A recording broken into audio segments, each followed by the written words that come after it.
Vous êtes fournisseur d'aliments, fournisseur de denrées alimentaires et vous souhaitez les proposer à des collectivités. Vous allez certainement devoir répondre à des appels d'offres ou des marchés publics. Ça tombe bien, dans cette vidéo, on va voir comment répondre à un appel d'offres de fourniture d'aliments. Je me présente, je m'appelle Mohamed et j'ai créé le site akonia.fr ainsi que cette chaîne YouTube pour vous aider à répondre efficacement aux appels d'offres.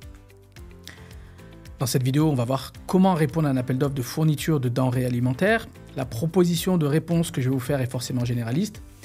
Si jamais vous souhaitez utiliser les éléments de cette vidéo pour faire votre dossier de réponse, il est important de personnaliser le contenu de votre dossier aux exigences de l'acheteur ainsi qu'aux caractéristiques de votre entreprise. Bien, en quoi ça consiste de répondre à un appel d'offres ? Premièrement, vous allez récupérer le dossier de consultation des entreprises, le lire, l'analyser et en réponse à ce dossier, fournir un certain nombre de documents à l'acheteur.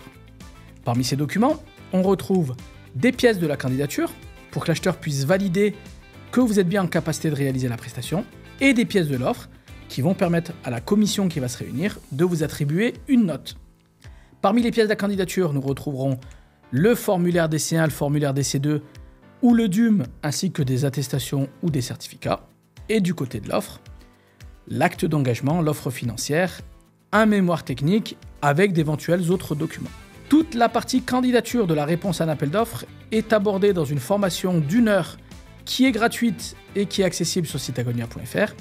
Elle vous permettra de récupérer votre kit de démarrage sur les marchés publics et je vous ai laissé dans la description de cette vidéo un lien pour pouvoir y accéder librement. Dans le cadre de cette vidéo, on va donc surtout parler du mémoire technique qui est la partie centrale de votre réponse. Mais qu'est-ce qu'on doit intégrer dans un mémoire technique ? Eh bien, en règle générale, dans le mémoire technique, on va aborder 4 thèmes. Le premier thème, ce sont les moyens humains. Le deuxième, les moyens matériels. Le troisième, votre méthodologie d'intervention. Et le quatrième, votre politique de développement durable.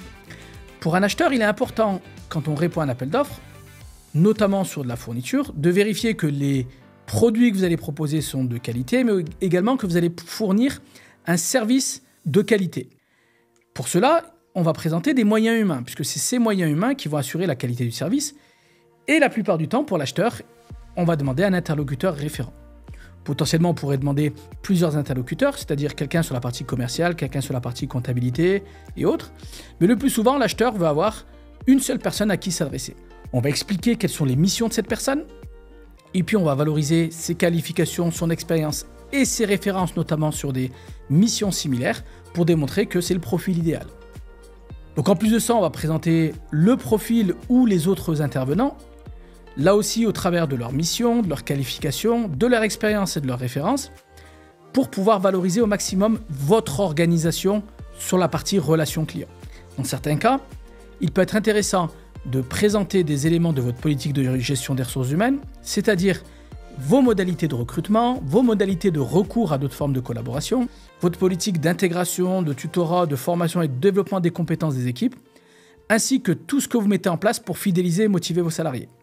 Tout ça va pouvoir démontrer à l'acheteur que vous cherchez à avoir des équipes qui sont performantes. Et puis, ça permet à l'acheteur aussi de s'assurer que pendant la durée du marché, il y a peu de chances qu'on ait beaucoup de turnover et donc que la qualité de service puisse en pâtir. Ensuite, on va présenter les moyens matériels que vous allez mobiliser pour les prestations. Donc ça concerne à la fois vos moyens généraux, locaux, véhicules, parcs informatiques. Il est important de démontrer au travers de cela que vous avez des moyens pour livrer les produits, que vous avez des lieux de stockage par exemple, ou lieux de transformation si vous proposez des produits transformés, mais également que vous disposez du matériel informatique et des logiciels nécessaires pour pouvoir assurer une relation client de qualité et de pouvoir gérer convenablement les commandes par exemple. Forcément, dans les moyens matériels, on va présenter les produits que vous préconisez, toujours en lien avec le cahier des charges, que ce soit des produits frais, des produits secs et d'épicerie, des produits surgelés ou des produits transformés par exemple. Là aussi, il va être important de détailler pour chacun des produits à la fois ses caractéristiques matérielles, ses caractéristiques techniques, mais aussi ses performances fonctionnelles, les fonctions complémentaires, la conformité notamment à des labels, les services que vous pouvez associer et tout ce qui est atout sur le plan esthétique ou d'image. Donc là aussi, c'est important d'adapter votre discours par rapport au type de produit que vous proposez, mais potentiellement, on peut parler de tous ces éléments-là quand on présente des denrées alimentaires. Au niveau de la méthodologie, si on se met à la place de l'acheteur, quels sont les points qui sont importants pour lui? Et bien déjà, pour l'acheteur, c'est important de savoir comment il va pouvoir passer ses commandes. Dans le cadre d'un marché de fourniture de produits, forcément, la méthodologie de gestion des commandes, elle est importante. Présentez à l'acheteur toutes les modalités qu'il peut utiliser pour passer commande. Présentez également comment vous allez traiter ces commandes et dans quel délai, en détaillant chaque étape, en présentant les moyens humains, matériels mobilisés pour chacune des étapes, ainsi que le délai de chaque étape. Ce qui nous permettra de fixer un délai global, à la fois pour des commandes traditionnelles, mais pourquoi pas aussi pour des commandes d'urgence ou de dépannage. En plus de ça, en plus de cette méthodologie de gestion des commandes, vous allez être sûrement amené à présenter les services associés, que ce soit la livraison, potentiellement de la formation sur certains types de produits, ou tout autre service qui peuvent être associés à votre activité. Comment vous gérez les réclamations, que ce soit pour des produits défectueux ou alors en cas d'erreur sur les commandes. Comment vous activez une forme de garantie ou de maintenance en cas de besoin, notamment si vous fournissez en plus du matériel. Et comment vous assurer que vous allez toujours avoir du stock pendant la durée du marché. Là aussi, ça nécessite qu'on ait une vraie réflexion sur votre fonctionnement interne pour pouvoir valoriser au maximum dans votre mémoire technique. Enfin, point important pour l'acheteur, c'est votre politique de développement durable. Qu'est-ce que votre entreprise met en œuvre au quotidien et concrètement, dans le cadre de sa politique d'achat par exemple, de sa gestion des emballages, de sa gestion des déplacements via les approvisionnements ou les livraisons, pour limiter son impact sur l'environnement. Pareil, comment votre entreprise utilise son activité pour former et sensibiliser les équipes, aider au développement local ou aider à l'insertion professionnelle de certaines personnes. Ça, c'est le volet global, mais on peut aussi étendre toutes ces actions-là et bien d'autres au niveau du marché. Donc, dans le cadre de marché, comment vous allez faire en sorte concrètement de limiter votre impact sur l'environnement et d'essayer de faire en sorte que ce nouveau marché puisse avoir un impact positif sur la société.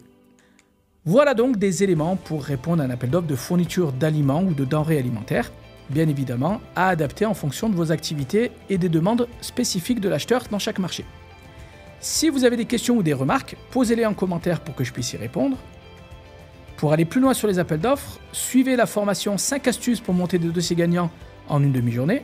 Elle vous permettra de récupérer votre kit de démarrage sur les marchés publics et d'obtenir des réponses à toutes les questions que vous vous posez sur les appels d'offres. Le lien est sous cette vidéo. Si cette vidéo vous a été utile, cliquez sur le bouton j'aime. Et pour profiter de plus d'astuces et de conseils, abonnez-vous à notre chaîne et actionnez la cloche.